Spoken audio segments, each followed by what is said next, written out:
It's time to add the backing, the binding, and the embellishments to finish our Star-Spangled Beauty ladder quilt.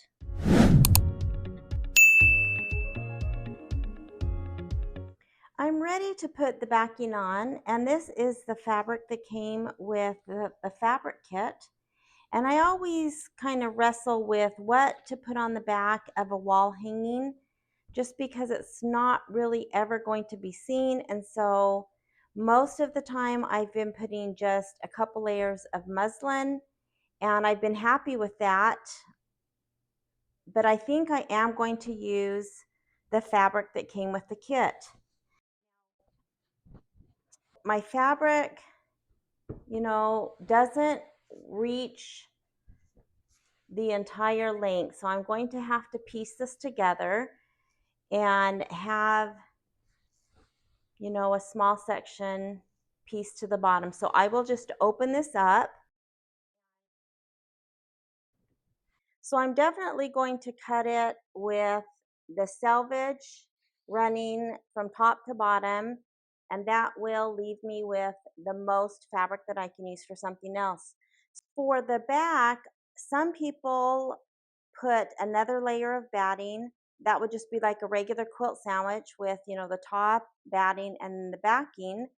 However, all of the wall hangings that I've done, I don't put another layer of batting. I just don't feel that it's really necessary for a wall hanging. Once it's stitched in the ditch and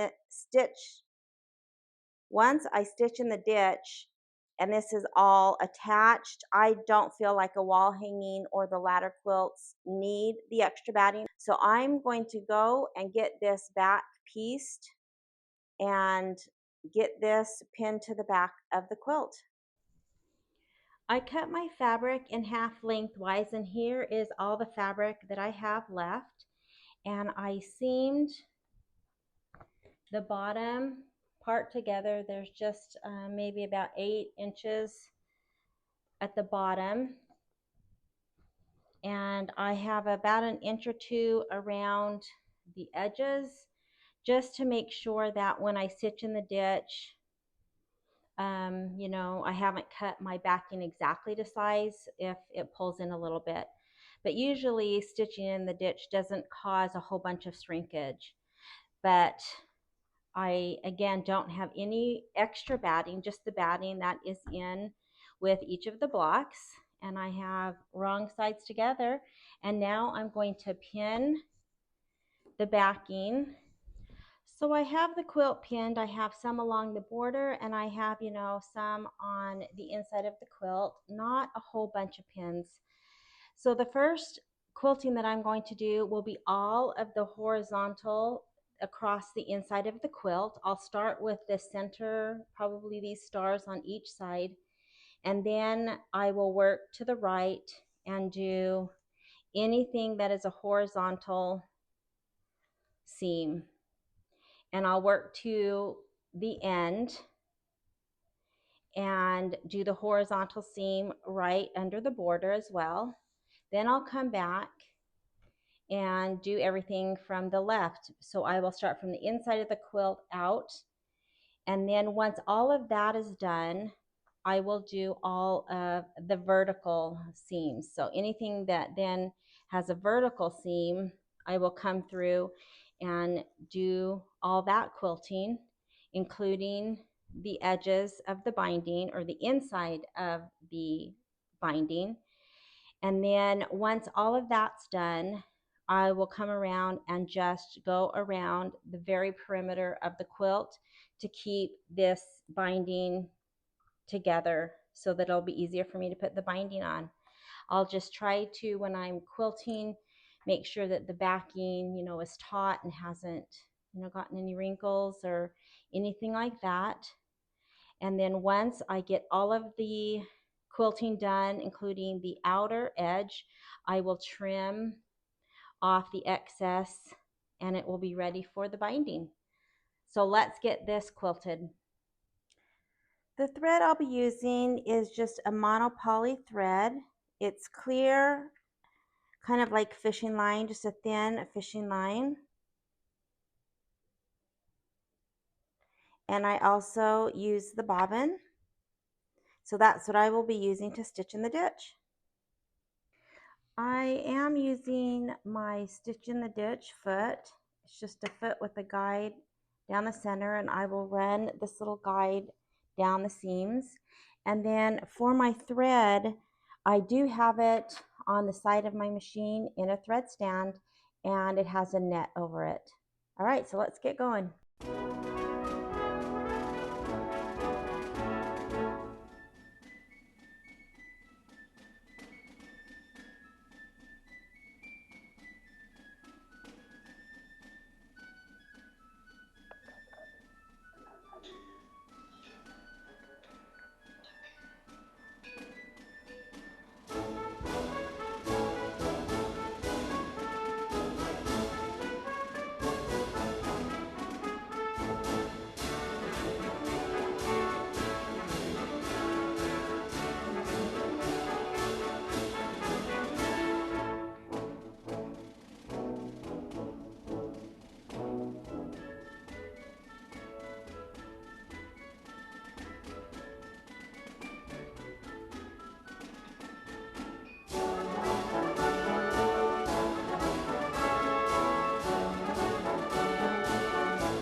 So I'm at the scallops, and the directions say to stitch a stitching line about 1/8 of an inch inside of this scallop stitching line.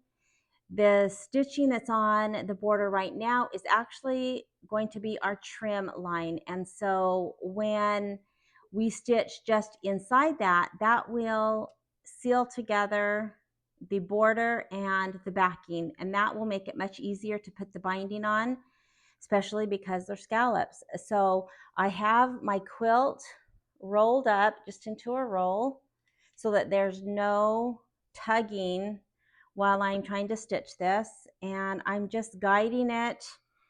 You know, I have my hand back, just kind of guiding, going slow, and my left hand is holding that quilt that's rolled up, and I'm just kind of steering it around the best I can. It doesn't need to be perfect. You try to stay close to the line. If it's more than 1/4 of an inch past this stitching line, you may be able to see that when we put the binding on.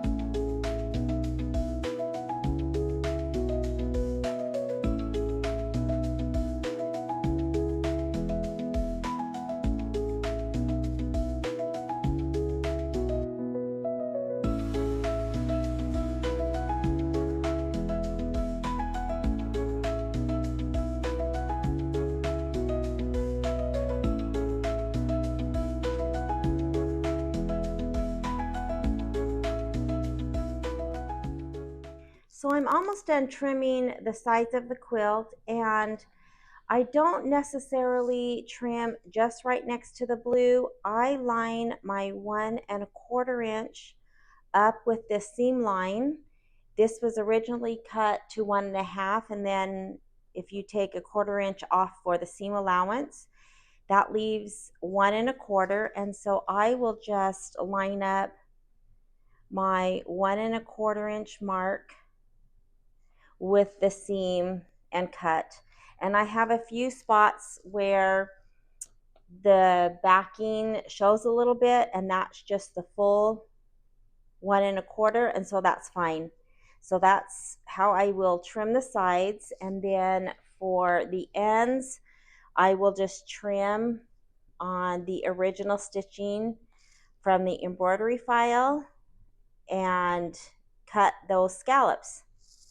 Then we're ready to put the binding on.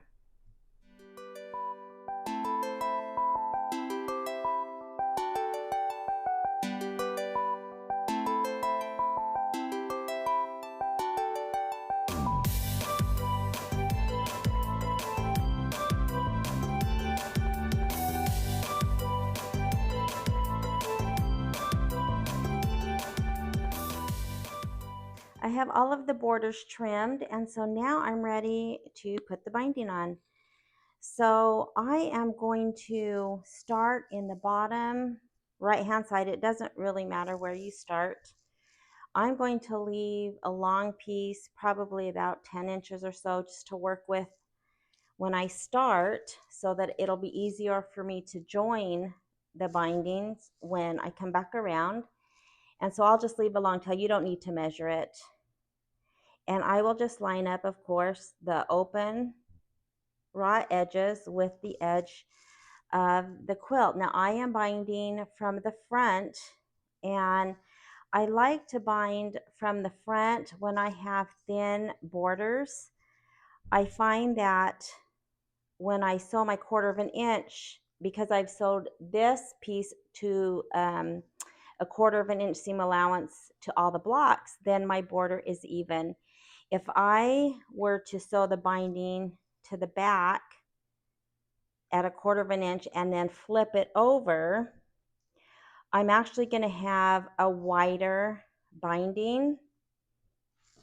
Kind of show you what it might look like, which is cute. I love that, but then you cover up a lot of the border, and that's just not what I'm going to do when I have small borders. So I will line it up,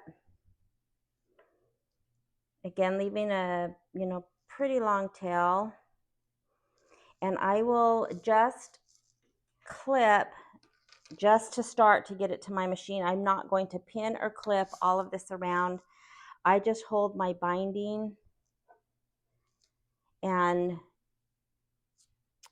hold it as I sew it on. And so I will do a 1/4 of an inch, and when I come to the curves, I will just ease my way around, always keeping this raw edge as smooth as I can. I don't want to sew any little pleats in, of course, but the binding, because we're going around curves, will naturally kind of get this, not really a puckered look, but kind of a gathered look, and that's completely natural. But you just want to make sure that the part that you're sewing on, you're not catching any of those little pleats. And so we will just ease this around, and I'll show this when we get to the machine. When I come to this peak, or it's not really a peak, this valley of the scallop, I will do my best to get to a 1/4 of an inch, put my needle about a 1/4 of an inch, and then I will pivot my binding and just continue, and it go slow, and we'll sew that on the most even and smooth that we can. And that's why, again, we have the stretch, so that we can go around curves. All right, so let's get this going.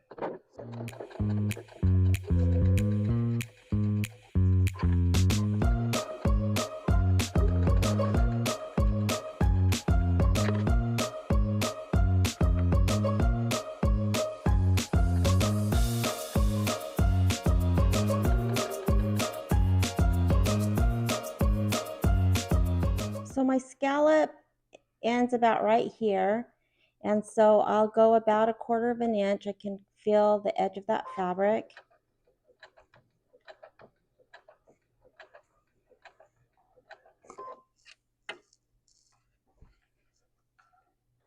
And then I'll kind of pull this binding and lay it smooth along the edge, and just continue to go slow. And with scallops, there's a lot of lifting the presser foot and pivoting and lifting and pivoting. If you have a machine, of course, that has that feature, and that helps out greatly. I have a setting where anytime I let my presser foot up, my foot lifts up, and so I don't have to do it manually. But if you do, that's okay. It'll just you'll be back here a lot, just taking that up and down. And so I am going to, now that I'm ready to come down the short edge, I am going to roll my quilt back up like I did when I was stitching in the ditch, so that I don't have the weight of the quilt kind of tugging or pulling. And you can see this is kind of pleating, but that's not in the way of where my needle is going down. And so I'll just keep going slow. And if I do have a pleat that looks like I'm going to sew over it, I would stop and then kind of adjust it out of the way before continuing. And I have this great little clover.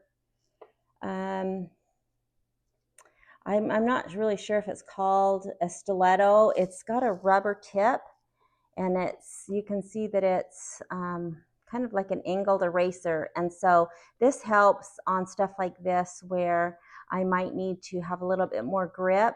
And I love using a pointed, stiletto, but this works really well for this binding.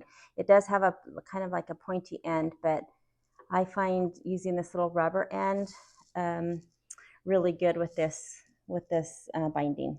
All right, let's continue.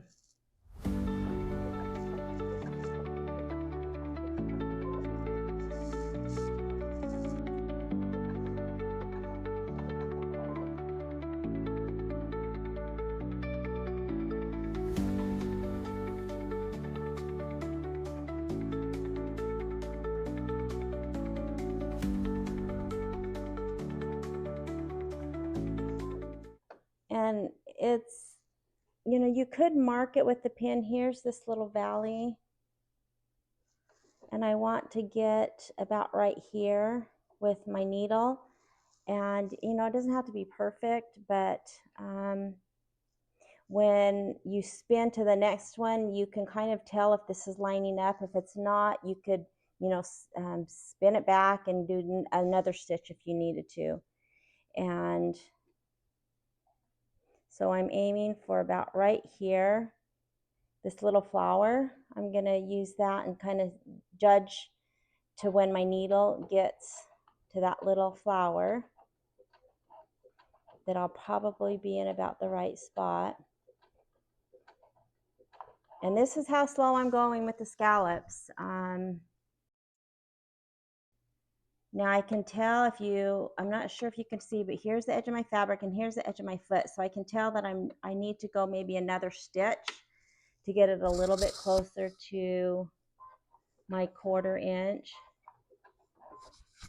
and spin it.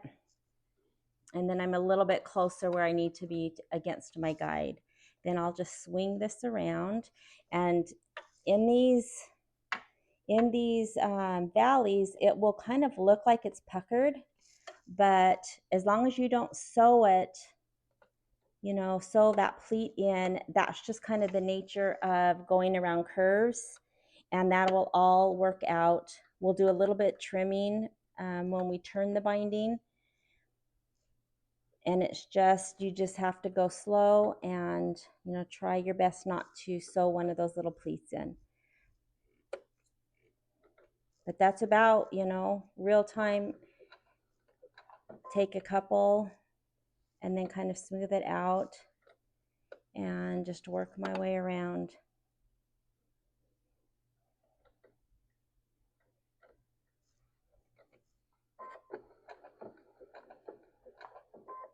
And if it looks like a little pleat's coming, then just kind of push it out of your way and smooth it and keep going.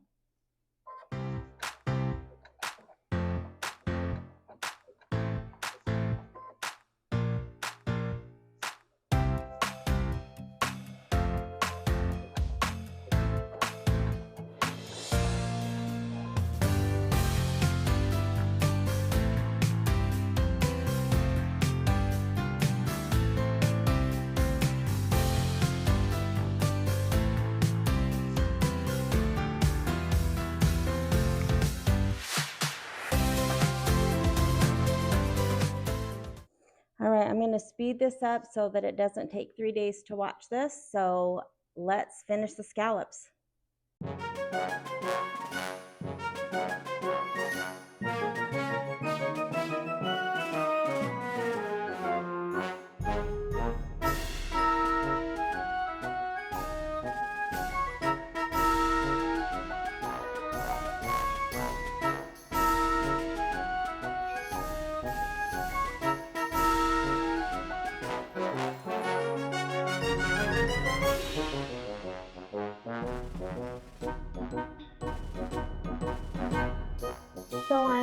getting ready to sew down the next side, which of course is so great because it's so fast. But this is what the binding looks like. You can see it looks like it's, you know, not laying flat.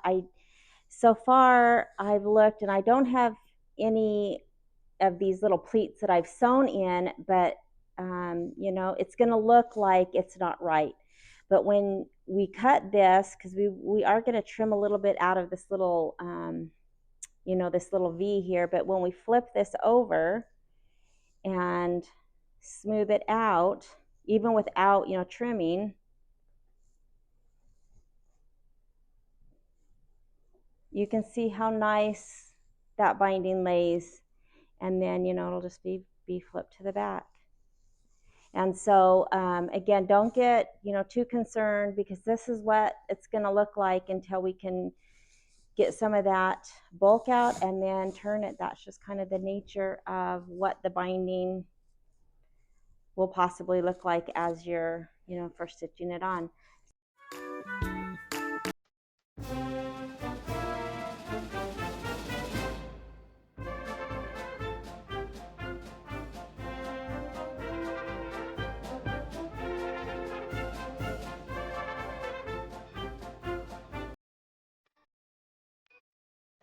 So I'm ready to come across the top of my quilt, because remember I started on the bottom right with the scallops, but I went ahead and just backstitched and ended this piece because I'm getting ready to do the ties, and I'm going to do them as the directions call for, just not with the same fabric. So the directions call for using the blue fabric, which is the same as the border, and you cut, you know, what they say 2 by 8. You press one of the short edges in, that will be finished, and then you press this in half, then press both long ends towards the center, and then again fold and press so that you have a little tie, and you will top stitch along the long edge, the top edge that is folded under, and then back down. There will be one edge that is raw because that will be encased in the binding, and so it doesn't need to be finished. And you need 4 of these, 2 for each side to tie. And I decided that I love this fabric, and so I wanted to see if I had enough of my binding to be able to do my ties. And so I brought my quilt out again. I backstitched so that this won't come out. And what I did is I loosely and made it extra. So you can see I kind of just went around, and that's, you know, much more than I need in reality. And I did that across the top to make sure that, you know, I was going to have enough binding.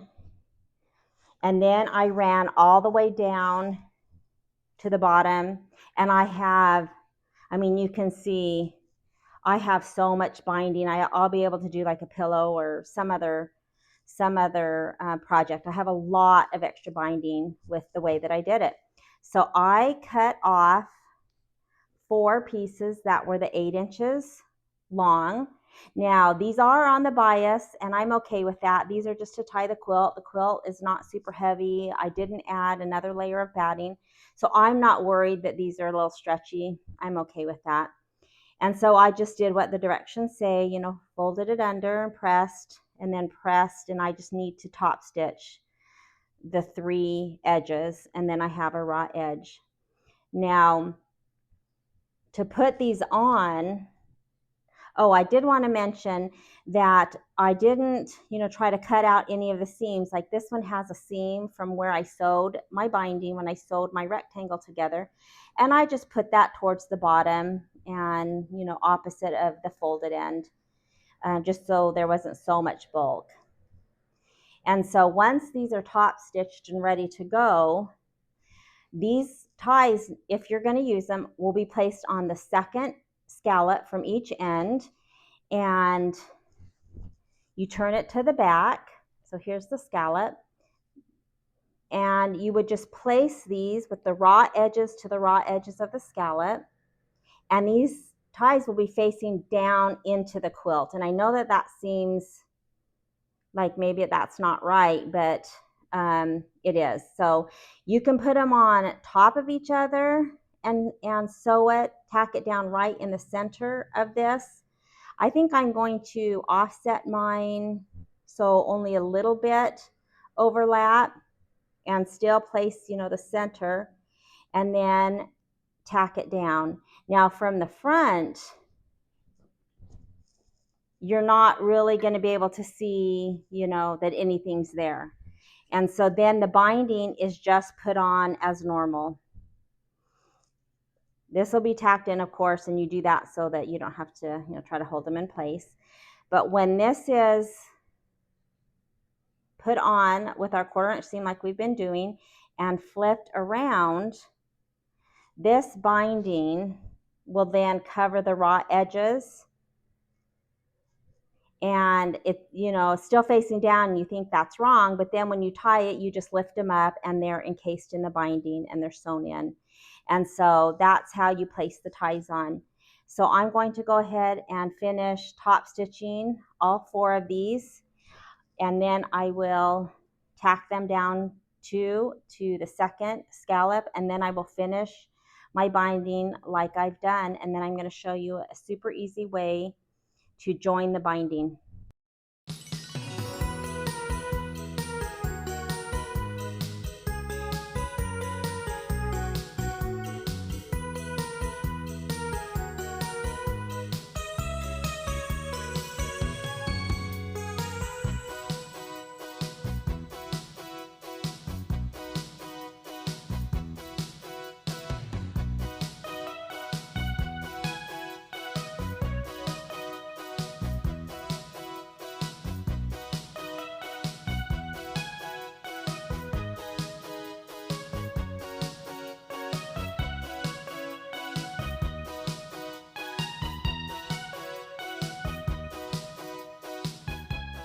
So I've stopped sewing with about 10 inches or so left. Here's where I started. And I have an easy way to join the binding without a lot of measuring and some of the complicated ways to join. So the first thing I'm going to do is just lay this bottom piece that I started with, and I'm just going to fold it down. You don't really have to measure, you just don't want to fold it with, you know, a little tiny piece. You need, you know, at least the width of your binding, but just if you just fold it down and you're going to crease it, then you're going to take this top piece that I just ended with, and I'm going to lay it flat down like you would sew. And here's all the binding that I have left. And you just fold it, but you don't want these 2 folds to touch. You want them about 1/8 of an inch apart. Again, there's really not any measuring other than you just don't want those folds to meet. And crease that. You could take this and press it with an iron, but usually a finger crease will give you the marks that you need. So now I'm going to take this bottom piece, I'm going to fold it up and then open it up with the right side up so that it's not twisted. And I think you can see that here is the crease for the binding just folded in half, and you can see this is what I just creased with my fingernail, this little fold, so it makes kind of a little plus. And the same with this one. Here is how I creased it.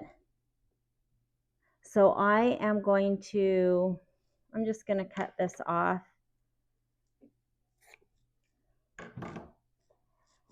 So you want to open it up straight, and then you are going to open this with right sides down. You don't want it twisted, so you just right sides down, and you can see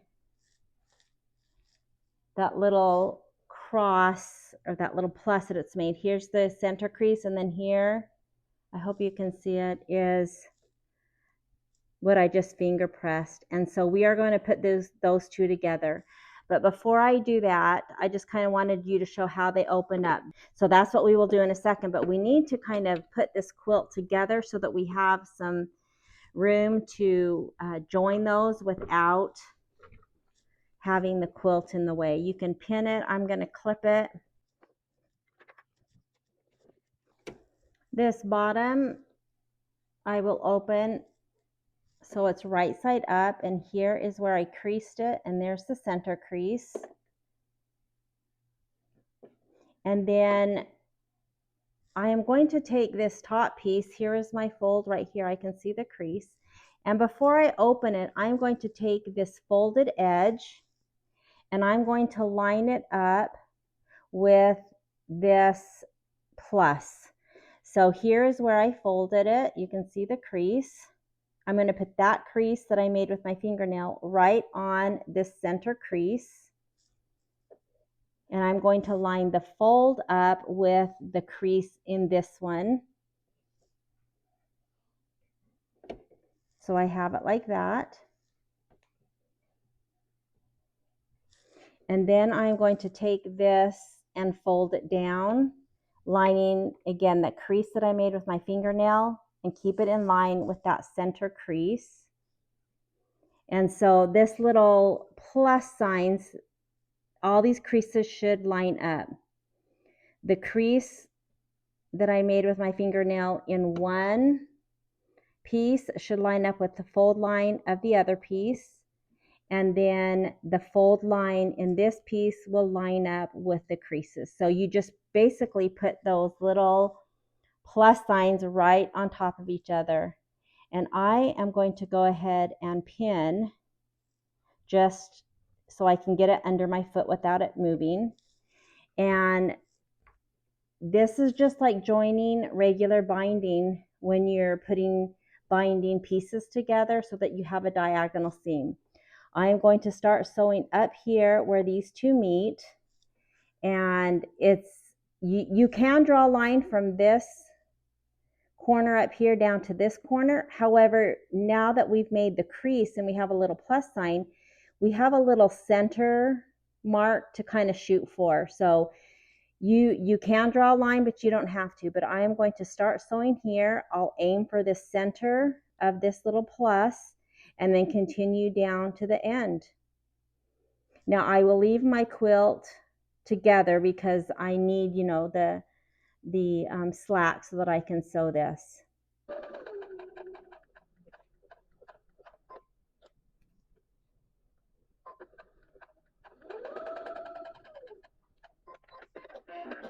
So now I've sewed that. Now one of the most important things is not to cut this yet, because if you by chance sewed the wrong way and you cut this, you're going to have a hard time and you may have to piece another strip of binding. So in order to see if we sewed it correctly,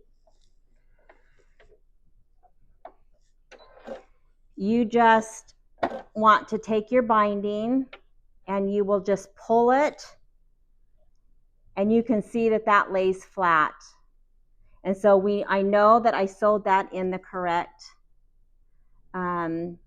way. So now before I cut it, I'm going to open my quilt back up and I'm going to lay it down and just see how nice it fits. And it's all because I left that little gap.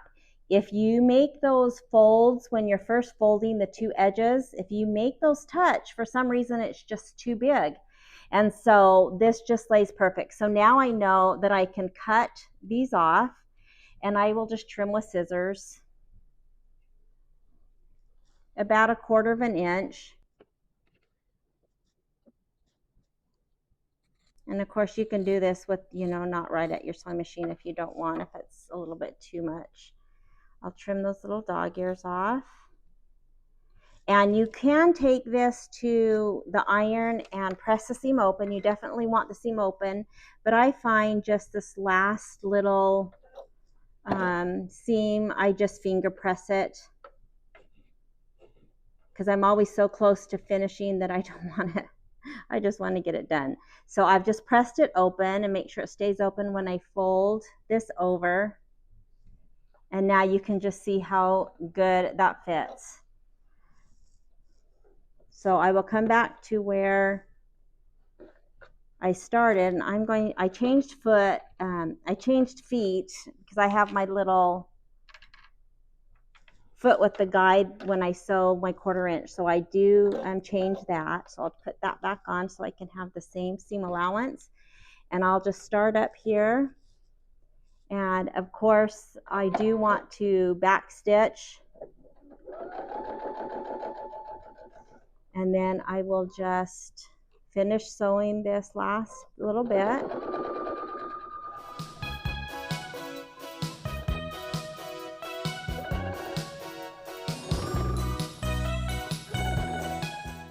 And then just pass it a little bit and go ahead and back stitch to end that.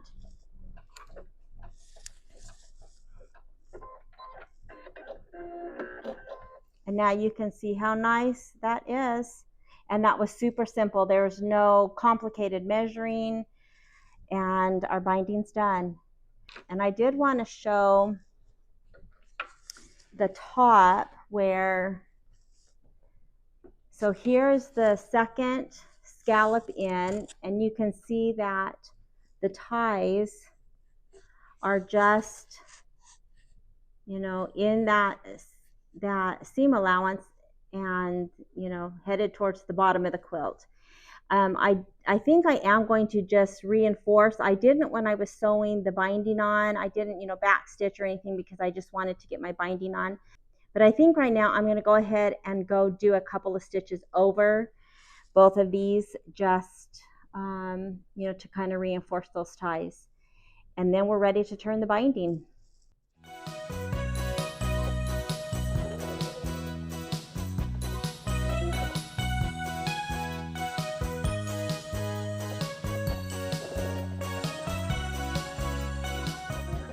So there's one more thing I'm going to do before I turn this binding, is I try to find it in the directions, and I don't think it's in the book. I think I might have seen it on a Kimberbell video, but here is the stitching, of course, for my binding. And to make this a little bit easier and, you know, lay nicer, they suggested cutting kind of a little V out. Now you have to be careful not to, you know, cut your binding, so try to hold that back. I think I'll just put my finger maybe kind of over it, and I think I'm going to first cut just a little like you would in sewing, you know, just clip it, make sure I haven't cut that, and then just take out almost kind of just like a little wedge, just to get some of this bulk. That's what it's to do. It's just to get the bulk out, so that when you're turning the binding, you know, there's just not so much right there. And it's,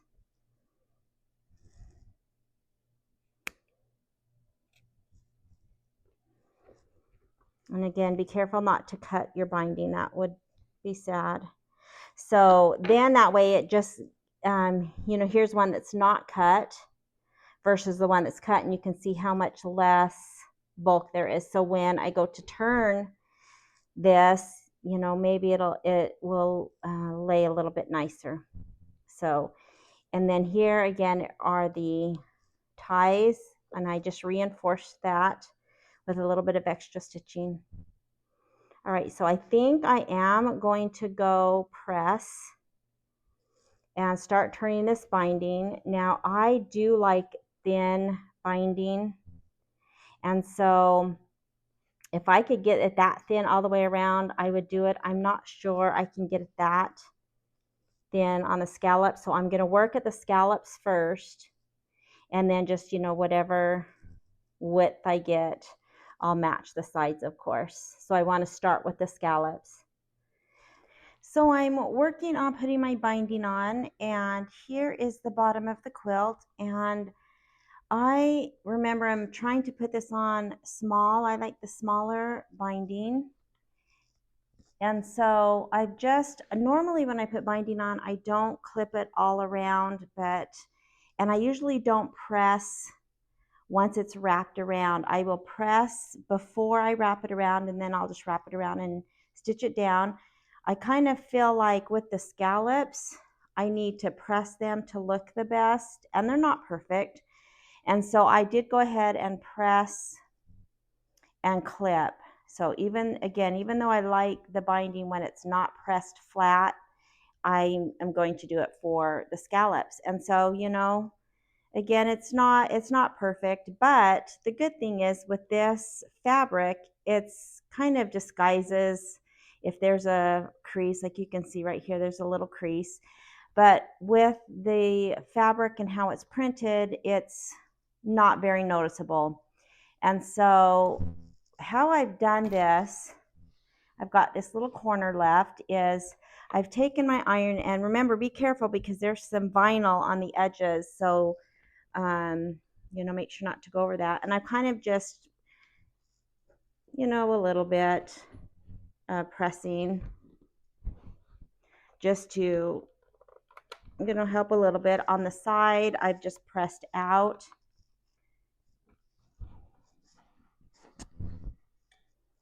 Out towards the edge. And then I am going to wrap it. Now I did the scallops first, and as small as I could get the scallops, then I did the sides. And so for the scallops, I kind of just poke it out on the top. And then, you know, fold it back. And just kind of maneuver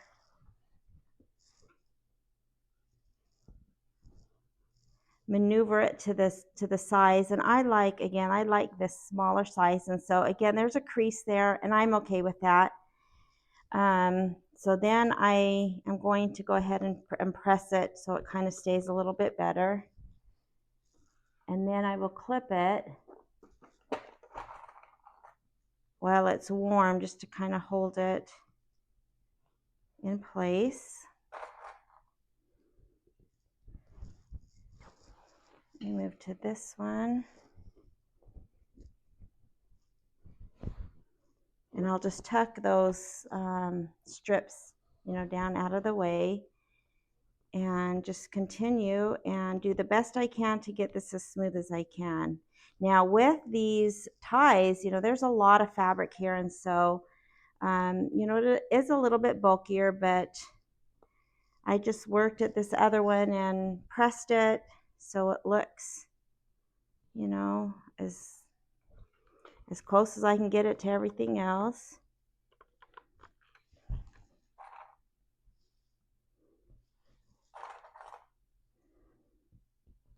And this is how it will look on the back of the ties. These will still be down, and this will be stitched.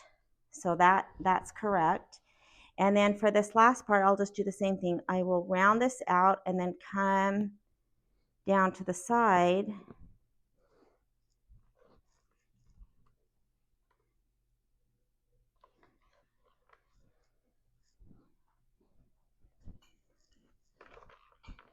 And press.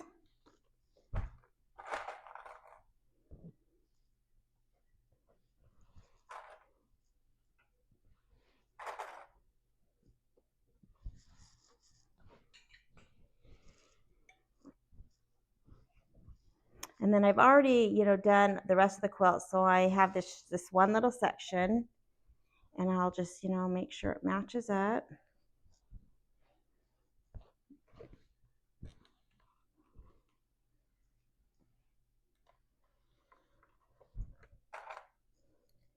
And then normally when I stitch binding to the front and flip it to the back, I will stitch in the ditch.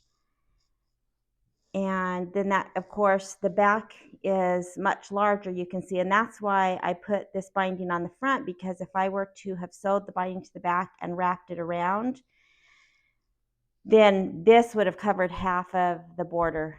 So again, I normally stitch in the ditch, and I'm not sure I'm going to do that this time. I think I actually may stitch this by hand, and I normally don't do that for binding. At first I was thinking maybe I'll stitch in the ditch just along these inner borders, but I think I'm just going to hand bind it, and that's, you know, I think might be the best. I think I am going to glue baste it. I have some glue based temporary basting glue. You can also use Elmer's school glue that's washable and put just a few dots and then, you know, stick it down, and that, I think that might help while I'm working with the hand stitching. So with the glue, whether you use this glue basted or the Elmer's glue, I am just going to put just a couple of little dots, or, you know, just a small thin line, and press. And then you can take an iron. I'll probably get my smile iron out, and that just sets it. And so now you can see that that isn't, you know, I mean, it's not permanent, of course, but you can see this section compared to this next section that isn't, and you can see how nice this will be to be able to hand stitch, or not even hand stitch, just if you want to stitch in the ditch, or do, you know, machine binding. So I'm going to do that all the way around. I think it'll just help as I'm stitching, and I'm just going to be using these embroidery needles. These are something that I've had, I don't know, 20 years. And it's just a thin needle, a pretty sharp point, but it's not, it doesn't feel super, super sharp. And so when I hand stitch, I'll go, and I don't have any thread right now, but I will go into the background fabric, and then I will go into the fold of the fabric of the binding, and then come out and then go into the background fabric and into the fold, and it'll just take little stitches, you know, alternating, and that will hold the binding down. And so that's how I will hand stitch all around with the scallops. You know, I'll just have to work at getting this as flat as I can. I think the glue basting will help, and then I'll just hand stitch all around. So that's my next step.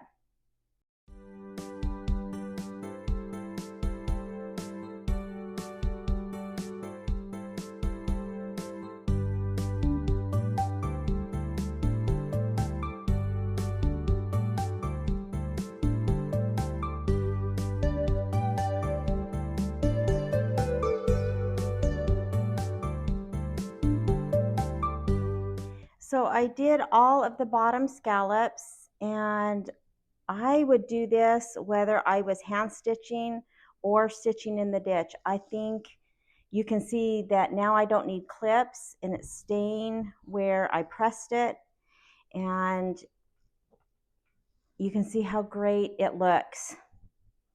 So I would highly recommend either, again, this glue basted that is specifically for you know, quilting, and it is temporary. So if you were to wash the quilt, I mean, this is a quilt that won't be washed, but if you were using this on a regular quilt, this will come out, as will this skull glue. That is also a washable glue, and you can get an Elmer's glue that's probably 4 times you know, the size, and it would be a lot less expensive. I have this, and I have the Elmer's glue, but I love this tip that I have just been drawing a little thin line, and it's working perfect. So I'm going to continue along and do the whole entire quilt, and then I am going to get ready to do the few embellishments, and our quilt will be done. I will hand stitch this later, but I will show you the finished quilt. All right, I'm going to finish this up.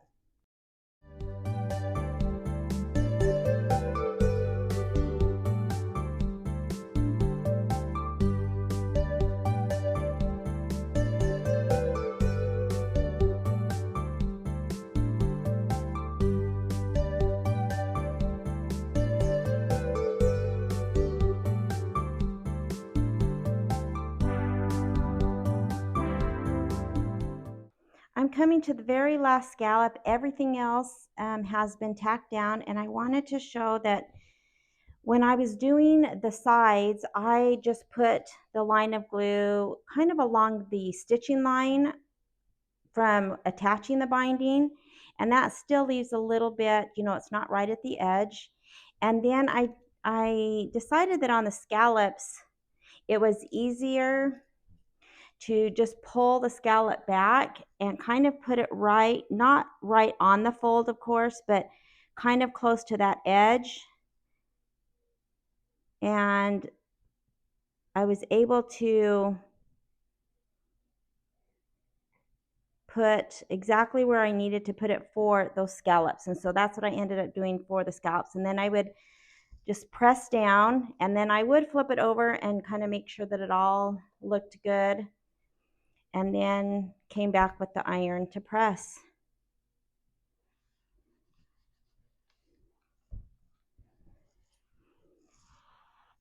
So here are the ties. Remember, they still face down until you lift them up to tie to the quilt, and that's why I reinforce the stitching, and they're ready to go. And I do need to go around and trim off some little threads. I can see some of this when I stitched in the ditch. I have you can barely see them, but when I see them, I cut them off. And that's just the last final thing before we do the few 3D embellishments. So this is what the binding on the top looks like. I love it, and I loved this glue basting. So now I can sit, you know, on my couch and watch a show while I hand stitch and not have to worry about, you know, all the clips and keeping it in place and anything like that.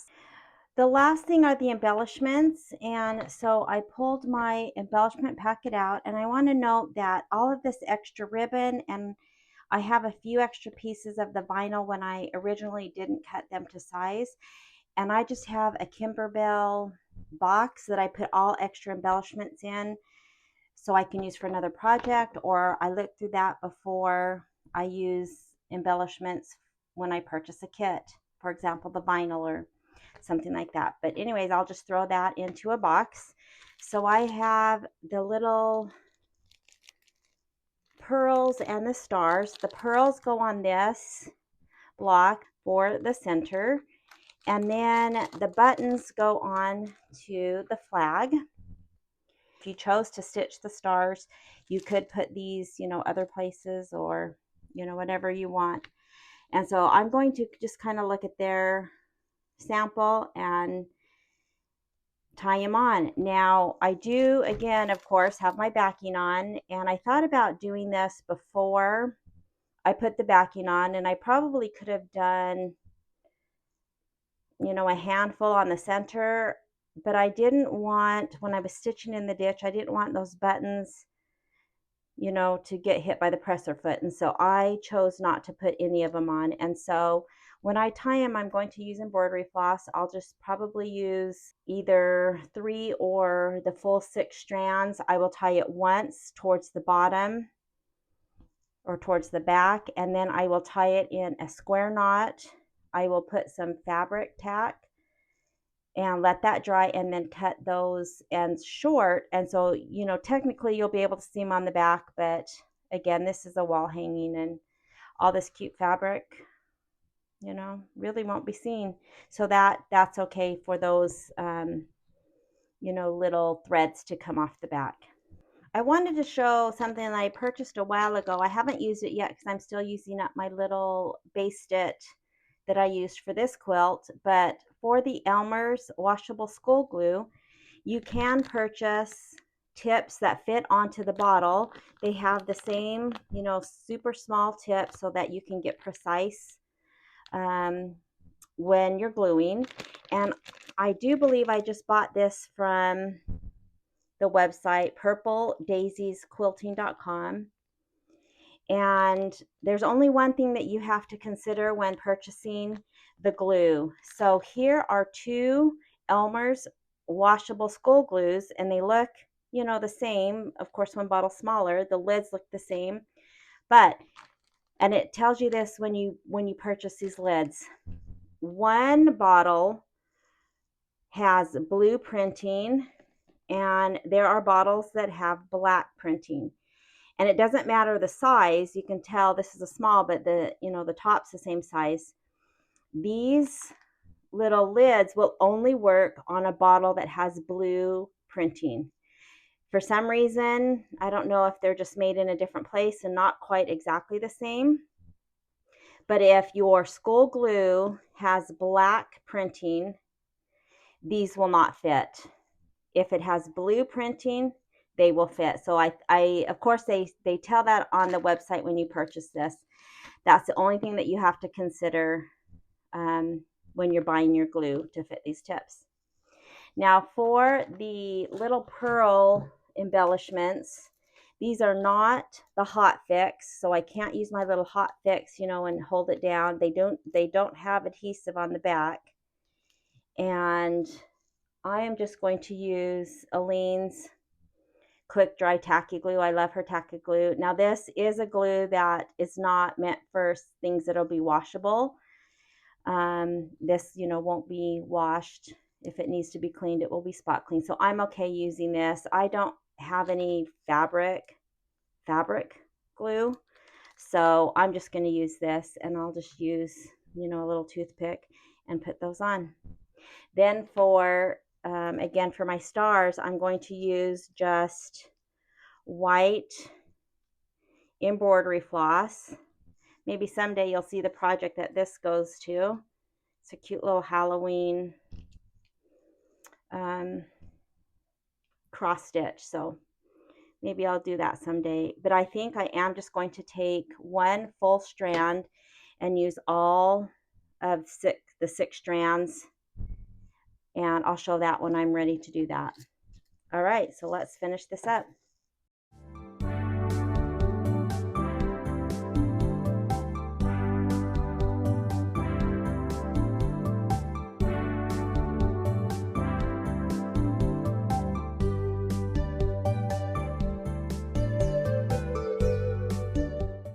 So when I was placing my little pearls, I used this little stick from my Hot Fix crystals, and that just helped pick them up and place them.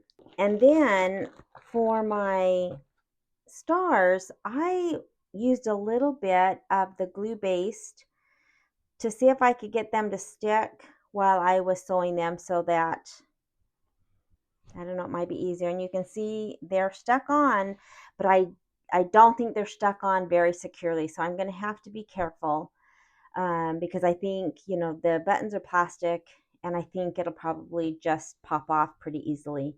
But let me show you how I'm going to tie the stars on. So I've come up through the bottom into one of the holes, and you can see that it already kind of popped off, so that may not work. And then I'll just go back down. And so when I'm tying these, that's all I'm going to do. I will flip this over, and I will just tie a square knot. So